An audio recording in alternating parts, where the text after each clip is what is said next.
याकूब की पत्री पहला अध्याय। परमेश्वर के और प्रभु यीशु मसीह के दास याकूब की ओर से उन 12 गोत्रों को जो तितर बितर होकर रहते हैं नमस्कार पहुंचे। हे मेरे भाइयों, जब तुम नाना प्रकार की परीक्षाओं में पड़ो तो इसको पूरे आनंद की बात समझो, यह जानकर कि तुम्हारे विश्वास के परखे जाने से धीरज उत्पन्न होता है। पर धीरज को अपना पूरा काम करने दो कि तुम पूरे और सिद्ध हो जाओ और तुम में किसी बात की घटी न रहे। पर यदि तुम में से किसी को बुद्धि की घटी हो तो परमेश्वर से मांगे, जो बिना उलाहना दिए सबको उदारता से देता है और उसको दी जाएगी। पर विश्वास से मांगे और कुछ संदेह न करे, क्योंकि संदेह करने वाला समुद्र की लहर के समान है, जो हवा से बहती और उछलती है। ऐसा मनुष्य यह न समझे कि मुझे प्रभु से कुछ मिलेगा। वह व्यक्ति जो चित्ता है और अपनी सारी बातों में चंचल है। दीन भाई अपने ऊंचे पद पर घमंड करे और धनवान अपनी नीच दशा पर, क्योंकि वह घास के फूल की नाई जाता रहेगा। क्योंकि सूर्य उदय होते ही कड़ी धूप पड़ती है और घास को सुखा देती है और उसका फूल झड़ जाता है और उसकी शोभा जाती रहती है। उसी प्रकार धनवान भी अपने मार्ग पर चलते चलते धूल में मिल जाएगा। धन्य है वह मनुष्य जो परीक्षा में स्थिर रहता है, क्योंकि वह खरा निकलकर जीवन का वह मुकुट पाएगा जिसकी प्रतिज्ञा प्रभु ने अपने प्रेम करने वालों को दी है।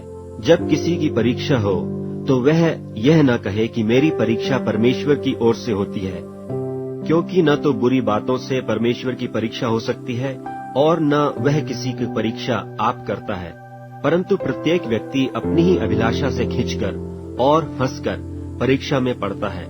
फिर अभिलाषा गर्भवती होकर पाप को जनता है और पाप जब बढ़ जाता है तो मृत्यु को उत्पन्न करता है। हे मेरे प्रिय भाइयों, धोखा न खाओ, क्योंकि हर एक अच्छा वरदान और हर एक उत्तम दान ऊपर ही से है और ज्योतियों के पिता की ओर से मिलता है, जिसमें न तो कोई परिवर्तन हो सकता है और न अदल बदल के कारण उस पर छाया पड़ती है। उसने अपनी ही इच्छा से हमें सत्य के वचन के द्वारा उत्पन्न किया, ताकि हम उसकी सृष्टि की हुई वस्तुओं में से एक प्रकार के प्रथम फल हों।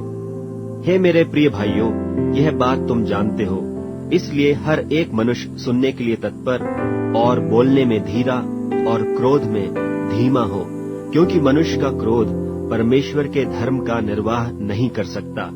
इसलिए सारी मलिनता और बैर भाव की बढ़ती को दूर करके उस वचन को नम्रता से ग्रहण कर लो, जो हृदय में बोया गया और जो तुम्हारे प्राणों का उद्धार कर सकता है। परंतु वचन पर चलने वाले बनो और केवल सुनने वाले ही नहीं, जो अपने आप को धोखा देते हैं। क्योंकि जो कोई वचन का सुनने वाला हो और उस पर चलने वाला न हो, तो वह उस मनुष्य के समान है जो अपना स्वाभाविक मुंह दर्पण में देखता है, इसलिए कि वह अपने आप को देखकर चला जाता और तुरंत भूल जाता है कि मैं कैसा था। पर जो व्यक्ति स्वतंत्रता की सिद्ध व्यवस्था पर ध्यान करता रहता है, वह अपने काम में इसलिए आशीष पाएगा कि सुनकर भूलता नहीं, पर वैसा ही काम करता है। यदि कोई अपने आप को भक्त समझे और अपनी जीभ पर लगाम न दे, पर अपने हृदय को धोखा दे, तो उसकी भक्ति व्यर्थ है।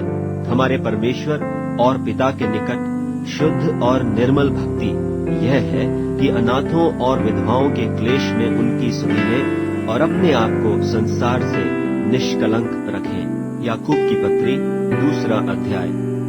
हे मेरे भाइयों, हमारे महिमा युक्त प्रभु यीशु मसीह का विश्वास तुम में पक्षपात के साथ न हो, क्योंकि यदि एक पुरुष सोने के छल्ले और सुंदर वस्त्र पहने हुए तुम्हारी सभा में आए और एक कंगाल भी मैले कुचैले कपड़े पहने हुए आए और तुम उस सुंदर वस्त्र वाले का मुंह देखकर कहो कि तू वहाँ अच्छी जगह बैठ, और उस कंगाल से कहो कि तू यहाँ खड़ा रह या मेरे पांवों की पीढ़ी के पास बैठ, तो क्या तुमने आपस में भेदभाव न किया और कुविचार से न्याय करने वाले न ठहरे?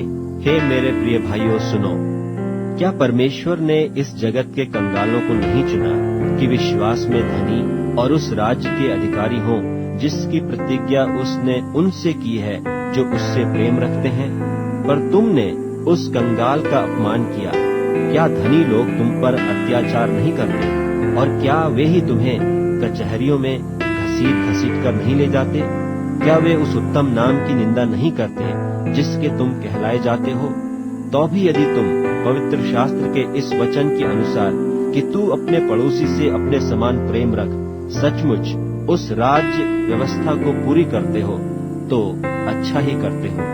पर यदि तुम पक्षपात करते हो तो पाप करते हो और व्यवस्था तुम्हें अपराधी ठहराती है।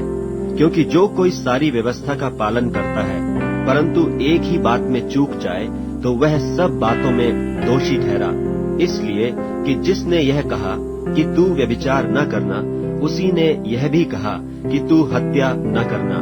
इसलिए यदि तूने व्यभिचार तो नहीं किया पर हत्या की तो भी तू व्यवस्था का उल्लंघन करने वाला ठहरा। तुम उन लोगों की नाई वचन बोलो और काम भी करो जिनका न्याय स्वतंत्रता की व्यवस्था के अनुसार होगा, क्योंकि जिसने दया नहीं की उसका न्याय बिना दया के होगा।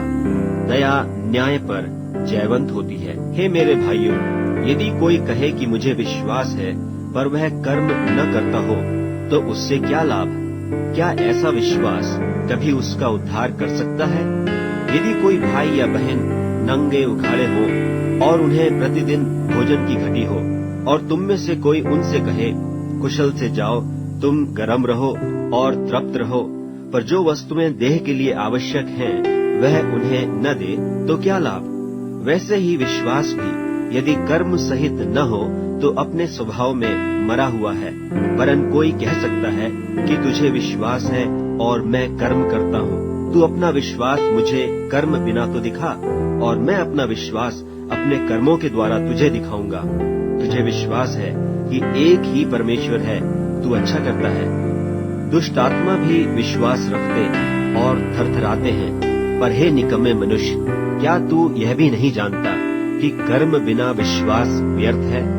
जब हमारे पिता इब्राहिम ने अपने पुत्र इसहाक को वेदी पर चढ़ाया तो क्या वह कर्मों से धार्मिक न ठहरा था? सो तूने देख लिया कि विश्वास ने उसके कामों के साथ मिलकर प्रभाव डाला है और कर्मों से विश्वास सिद्ध हुआ। और पवित्र शास्त्र का यह वचन पूरा हुआ कि इब्राहिम ने परमेश्वर की प्रतीति की और यह उसके लिए धर्म गिना गया और वह परमेश्वर का मित्र कहलाया। सो तुमने देख लिया कि मनुष्य केवल विश्वास से ही नहीं वरन कर्मों से भी धर्मी ठहरता है। वैसे ही राहाब वेश्या भी जब उसने दूतों को अपने घर में उतारा और दूसरे मार्ग से विदा किया तो क्या कर्मों से धार्मिक न ठहरी? निदान जैसे देह आत्मा बिना मरी हुई है वैसा ही विश्वास भी कर्म बिना मरा हुआ है। याकूब की पत्री 3 अध्याय। हे मेरे भाइयों, तुम में से बहुत उपदेशक न बने, क्योंकि जानते हो कि हम उपदेशक और भी दोषी ठहरेंगे, इसलिए कि हम सब बहुत बार चूक जाते हैं। जो कोई वचन में नहीं चूकता वही तो सिद्ध मनुष्य है और सारी देह पर भी लगाम लगा सकता है। जब हम अपने वश में करने के लिए घोड़ों के मुंह में लगाम लगाते हैं तो हम उनकी सारी देह को भी फेर सकते हैं। देखो, जहाज भी यद्यपि ऐसे बड़े होते हैं और प्रचंड वायु से चलाए जाते हैं तो भी एक छोटी सी पतवार के द्वारा मांझी की इच्छा के अनुसार घुमाए जाते हैं। वैसे ही जीभ भी एक छोटा सा अंग है और बड़ी बड़ी डींगे मारती है। देखो, थोड़ी सी आग से कितने बड़े वन में आग लग जाती है। जीभ भी एक आग है। जीभ हमारे अंगों में अधर्म का एक लोक है और सारी देह पर कलंक लगाती है और भवचक्र में आग लगा देती है और नरक कुंड की आग से जलती रहती है। क्योंकि हर प्रकार के वन पशु, पक्षी और रेंगने वाले जंतु और जलचर तो मनुष्य जाति के वश में हो सकते हैं और हो भी गए हैं, पर जीभ को मनुष्यों में से कोई वश में नहीं कर सकता। वह एक ऐसी बला है जो कभी रुकती ही नहीं। वह प्राण नाशक विष से भरी हुई है। इसी से हम प्रभु और पिता की स्तुति करते हैं और इसी से मनुष्यों को जो परमेश्वर के स्वरूप में उत्पन्न हुए हैं श्राप देते हैं। एक ही मुंह से धन्यवाद और श्राप दोनों निकलते हैं। हे मेरे भाइयों, ऐसा नहीं होना चाहिए। क्या सोते के एक ही मुंह से मीठा और खारा जल दोनों निकलता है? हे मेरे भाइयों, क्या अंजीर के पेड़ में जैतून या दाख की लता में अंजीर लग सकते हैं, वैसे ही खारे सोते से मीठा पानी नहीं निकल सकता। तुम में ज्ञानवान और समझदार कौन है, जो ऐसा हो वह अपने कामों को अच्छे चाल चलन से उस नम्रता सहित प्रकट करे जो ज्ञान से उत्पन्न होती है। पर यदि तुम अपने अपने मन में कड़वी डाह और विरोध रखते हो, तो सत्य के विरोध में घमंड न करना और न तो झूठ बोलना। यह ज्ञान वह नहीं जो ऊपर से उतरता है, वरन सांसारिक और शारीरिक और शैतानी है। इसलिए कि जहाँ डाह और विरोध होता है, वहाँ बखेड़ा और हर प्रकार का दुष्कर्म भी होता है। पर जो ज्ञान ऊपर से आता है, वह पहले तो पवित्र होता है, फिर मिलनसार, कोमल और मृदुभाव और दया और अच्छे फलों से लदा हुआ और पक्षपात और कपट रहित होता है, और मिलाप करने वालों के लिए धार्मिकता का फल मेल मिलाप के साथ बोया जाता है। याकूब की पत्री 4 अध्याय। तुम में लड़ाइयाँ और झगड़े कहाँ से आ गए? क्या उन सुख विलासों से नहीं जो तुम्हारे अंगों में लड़ते भिड़ते हैं? तुम लालसा रखते हो और तुम्हें मिलता नहीं। तुम हत्या और डाह करते हो और कुछ प्राप्त नहीं कर सकते। तुम झगड़ते और लड़ते हो, तुम्हें इसलिए नहीं मिलता कि मांगते नहीं। तुम मांगते हो और पाते नहीं, इसलिए कि बुरी इच्छा से मांगते हो, ताकि अपने भोग विलास में उड़ा दो। हे व्यभिचारिणियों, क्या तुम नहीं जानती कि संसार से मित्रता करनी परमेश्वर से बैर करना है? सो जो कोई संसार का मित्र होना चाहता है, वह अपने आप को परमेश्वर का बैरी बनाता है। क्या तुम यह समझते हो कि पवित्र शास्त्र व्यर्थ कहता है? जिस आत्मा को उसने हमारे भीतर बसाया है, क्या वह ऐसी लालसा करता है जिसका प्रतिफल डाह हो? वह तो और भी अनुग्रह देता है। इस कारण यह लिखा है कि परमेश्वर अभिमानियों से विरोध करता है, पर दीनों पर अनुग्रह करता है। इसलिए परमेश्वर के अधीन हो जाओ और शैतान का सामना करो, तो वह तुम्हारे पास से भाग निकलेगा। परमेश्वर के निकट आओ, तो वह भी तुम्हारे निकट आएगा। हे पापियों, अपने हाथ शुद्ध करो, और हे दुचित्ते लोगों, अपने हृदय को पवित्र करो। दुखी हो और शोक करो और रो। तुम्हारी हंसी शोक से और तुम्हारा आनंद उदासी से बदल जाए। प्रभु के सामने दीन बनो, तो वह तुम्हें शिरोमणि बनाएगा। हे भाइयों, एक दूसरे की बदनामी न करो। जो अपने भाई की बदनामी करता है या भाई पर दोष लगाता है, वह व्यवस्था की बदनामी करता है और व्यवस्था पर दोष लगाता है। और यदि तू व्यवस्था पर दोष लगाता है, तो तू व्यवस्था पर चलने वाला नहीं, पर उस पर हाकिम ठहरा। व्यवस्था देने वाला और हाकिम तो एक ही है, जिसे बचाने और नाश करने की सामर्थ है। तू कौन है जो अपने पड़ोसी पर दोष लगाता है? तुम जो यह कहते हो कि आज या कल हम किसी और नगर में जाकर वहाँ 1 वर्ष बिताएंगे और व्यापार करके लाभ उठाएंगे, और यह नहीं जानते कि कल क्या होगा। सुन तो लो, तुम्हारा जीवन है ही क्या? तुम तो मानो भाप समान हो, जो थोड़ी देर दिखाई देती है, फिर लोप हो जाती है। इसके विपरीत तुम्हें यह कहना चाहिए कि यदि प्रभु चाहे तो हम जीवित रहेंगे और यह या वह काम भी करेंगे। पर अब तुम अपनी डींग पर घमंड करते हो। ऐसा सब घमंड बुरा होता है। इसलिए जो कोई भलाई करना जानता है और नहीं करता, उसके लिए यह पाप है। याकूब की पत्री 5वां अध्याय। हे धनवानों, सुन तो लो, तुम अपने आने वाले क्लेशों पर चिल्ला कर रो। तुम्हारा धन बिगड़ गया और तुम्हारे वस्त्रों को कीड़े खा गए। तुम्हारे सोने चांदी में काई लग गई है, और वह काई तुम पर गवाही देगी, और आग की नाई तुम्हारा मांस खा जाएगी। तुमने अंतिम युग में धन बटोरा है। देखो, जिन मजदूरों ने तुम्हारे खेत काटे, उनकी वह मजदूरी तो तुमने धोखा देकर रख ली है। चिल्ला रही है, और लमने वालों की दुहाई सेनाओं के प्रभु के कानों तक पहुंच गई है।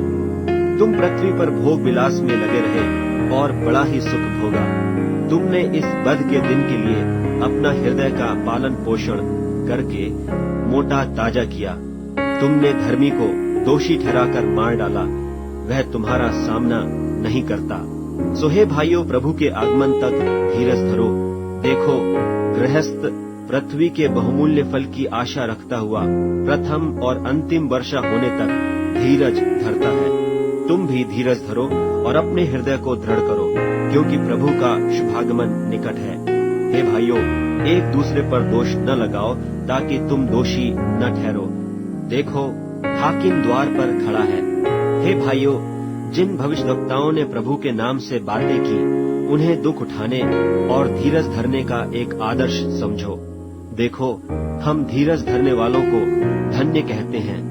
तुमने एयूब के धीरज के विषय में तो सुना ही है, और प्रभु की ओर से जो उसका प्रतिफल हुआ उसे भी जान लिया है, जिससे प्रभु की अत्यंत करुणा और दया प्रकट होती है। पर हे भाइयों, सबसे श्रेष्ठ बात यह है कि शपथ न खाना, न स्वर्ग की, न पृथ्वी की, न किसी और वस्तु की, पर तुम्हारी बातचीत हाँ की हाँ और नहीं की नहीं हो, कि तुम दंड के योग्य न ठहरो।